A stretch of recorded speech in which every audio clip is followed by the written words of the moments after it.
На встрече министр здравоохранения Эдуард Будба рассказал об итогах рабочей поездки в Москву, на которой были обсуждены важные вопросы сотрудничества между Минздравами Республики Абхазия и Российской Федерации. В ходе встречи с абхазской стороны прозвучало предложение возможности подписания межправительственного соглашения между Абхазией и Россией о взаимном признании лицензий на осуществление медицинских услуг. К примеру, как у нас на примере Министерства образования, когда наши дипломы абхазские признаны в Российской Федерации и российские дипломы признаются на территории Республики Абхазия.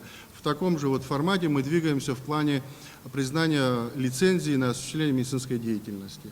Ну и также вторым вопросом попросили включить в протокол, это вопрос о полисах обязательного медицинского страхования, которые работают на территории Российской Федерации. В последующем, если такая возможность будет, чтобы наши медицинские организации смогли бы попасть в эту программу обязательного медицинского страхования на территории Республики Абхазия.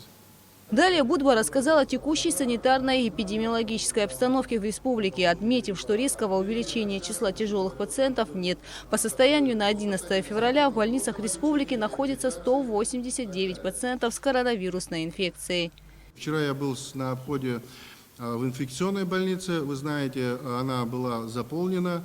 Вчера вечером было принято решение о том, что открыть дополнительное отделение в Гудаутском ковидном госпитале в основном корпусе на 4-м этаже.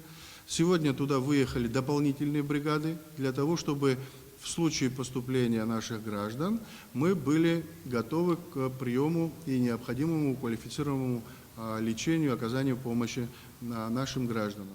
Продолжает свою работу и пункты забора ПЦР. Учитывая быстрое распространение штамма омикрон, специалисты СЭС заранее разработали график приема анализов. Нам приходилось менять сотрудников, как уже было сказано, менять потоки перераспределения биоматериала. Но в целом все те, которые нуждались в диагностике, ее получили. Также вам известно, что параллельно с ПЦР-диагностикой мы стали применять активно экспресс-диагностику. В принципе, у нас с лета прошлого года уже в приказе было прописано, что экспресс-диагностику на антиген мы можем практически приравнивать к ПЦР-диагностике. И пациент, который положительный на экспрессе, качественном экспрессе, он приравнивается и обозначается уже у нас в базе как ковид-позитивный пациент. И перепроверять этот тест ПЦР-диагностикой нет необходимости. Накануне в Абхазию поступила новая партия вакцины «Спутник Лайт» в количестве 3000 доз с сроком годности до апреля 2022 года. По городу Сухум на сегодняшний день 2522 заболевших COVID-19. В связи с ростом заболеваемости COVID-19 с 31 января столичные школы были вынуждены уйти на карантин. На сегодняшний день по статистике каждый день мы мониторим информацию, то в детской поликлинике, если еженедельно нам дают информацию, там заболевших был прирост большой, значит, в прошлый понедельник было, если 89 человек, например, скажем, на сегодняшний день у нас заболело 35 детей. То есть мы видим, в принципе, такое плавное снижение заболеваемости. И, честно говоря, нас это очень радует. Мы продлили карантин до 18 числа. Помимо заболевших коронавирусом поступает много других пациентов с различными соматическими заболеваниями, на что тоже нужен немалый ресурс, отмечалось на встрече. Нагрузки, которые получают наши лечебные учреждения в плане медицинского обеспечения. Вот в инфекционную больницу был закуплен аппарат УЗИ, установлен за 1 000 000 рублей, который колоссальную помощь практически оказывает пациентам, которые находятся в красной зоне. Да, рентген-аппарат там установлен, там машина стоит, КАМАЗ, который амбулаторно там, автоматический биохимический анализатор был приобретен. То есть эти вещи, это мы сейчас просто говорим о лечебном учреждении, там, которое сделано, да. Допустим, город Гал, оцифрованный рентген установлен в городе Гал, который там такого качества рентгена не было давно, я не знаю, точно более 10 лет рентген там нормально не функционировал, старыми, как говорится, растворами, кассетами пользовались. Сегодня там стоит рентген, оцифрованный цифровой рентген, который хорошо работает. Тоже государство уделяет внимание. 1,2 миллиона рублей было потрачено на это. Такой же рентген отремонтированный, такой же, как и в Галах, мы сделали и в Ачимчирах. Цифровой рентген тоже оцифрованный на 1,2 миллиона рублей. Да, лаборатория в Чемчирской ЦРБ тоже благодаря и спонсорской помощи, и благодаря Минфину, всем нашим руководителям в ежедневном формате, помимо ковида, мы хотим, как я уже ранее на пресс-конференциях говорил, мы хотим, чтобы наша медицина, наше здравоохранение вышло на современный достойный уровень. Это наша задача всех нас. Сейчас, дай Бог, пройдет эта пандемия. Я неоднократно это говорил, и сегодня на конференции это говорю, на пресс-конференции, чтобы наши граждане получали здесь, дома, на территории Республики Абхазия, высококвалифицированную медицинскую помощь. Вот в чем наша задача. Сухумский онкологический центр был оснащен на 1 миллион 700 тысяч рублей. Был закуплен большой хирургический набор, коагулятор последнего поколения. В республиканской больнице рентгеновская трубка была установлена несколько месяцев назад за 2,8 миллиона рублей. Там с запчастями и так далее. КТ-трубка новая за 8,9 миллионов рублей. В роддоме на 1 300 000 купили 4 КТГ, которые коллеги, кто разбирается в этом, знают, смотрим сердцебиение плода, да. Новый наркозный аппарат мы приобрели не так давно. Да, все это тоже несет серьезную финансовую нагрузку, кроме государства, помимо ковида, еще уделяет внимание тем вопросам, которые стоят сегодня внутри остро в здравоохранении. Эдуард Будба добавил, что по распоряжению президента в Гудаутский ковидный госпиталь был закуплен и установлен дополнительный резервный дизель-генератор. Все наши лечебные учреждения, учитывая всю эту нагрузку, должны быть защищены двойной цепью защиты.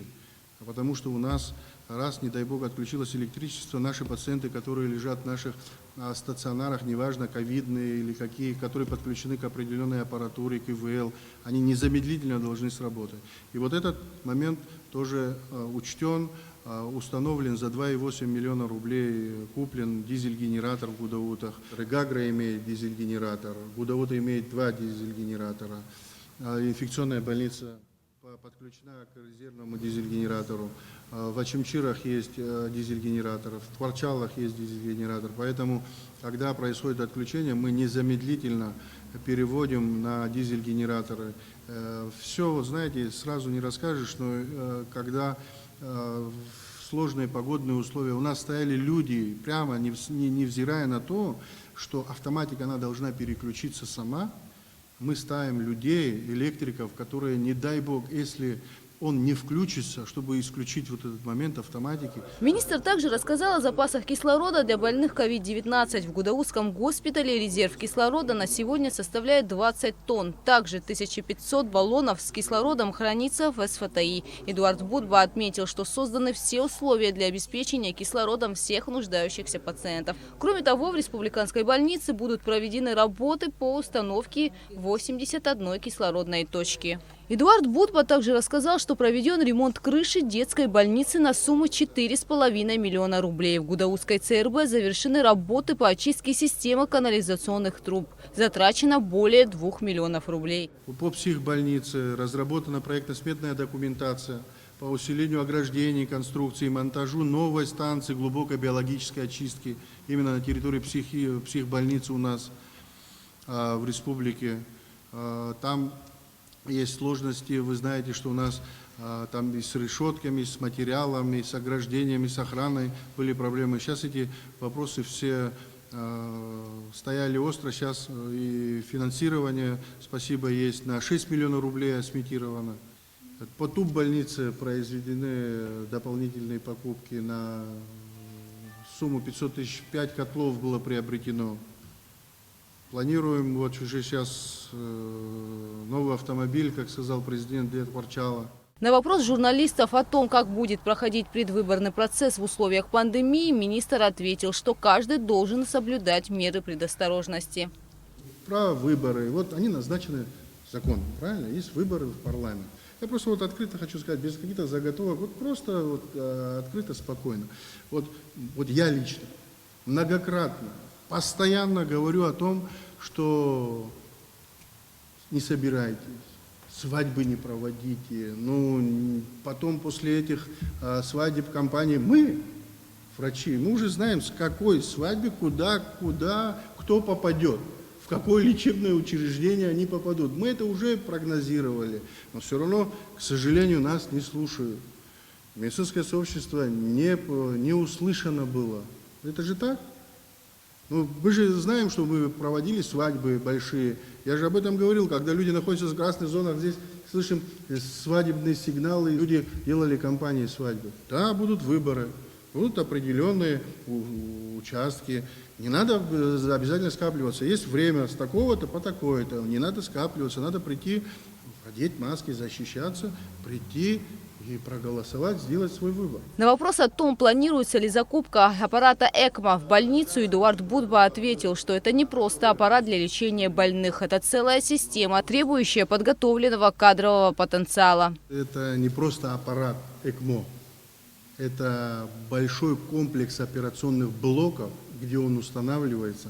Нужны определенные компетенции врачей, которые будут на этом оборудовании высокоточном, очень дорогом работать. Я вам так скажу, не во всех ведущих российских клиниках эти аппараты стоят. Я знаю, что стоят, ну там, не во всех, но там вот сейчас там стоят и так далее. Раньше не было, там в Краснодаре не было, сейчас есть, там в первой краевой я знаю, во второй краевой я знаю. Это такая процедура очень непростая и требующая достаточной подготовки даже тех специалистов, которые имеют многолетний опыт работы. Поэтому тут вот так сказать, что мы завтра поставим ЭКМО и будем работать, это я вас не буду так обнадеживать. У нас есть сложные пациенты, которые прошли ЭКМО в российских клиниках. К счастью, они здоровы.